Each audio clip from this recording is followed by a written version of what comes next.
Hello મિત્રો, હું છું doctor Ashish D Gujarati, founder of Krishiyo physiotherapy clinic.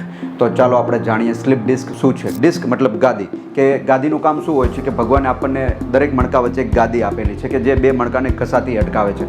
સામાન્ય રીતે તમે પોસ્ટરમાં જુઓ તો જે પહેલું છે એ એકદમ નોર્મલ ગાદી હોય છે.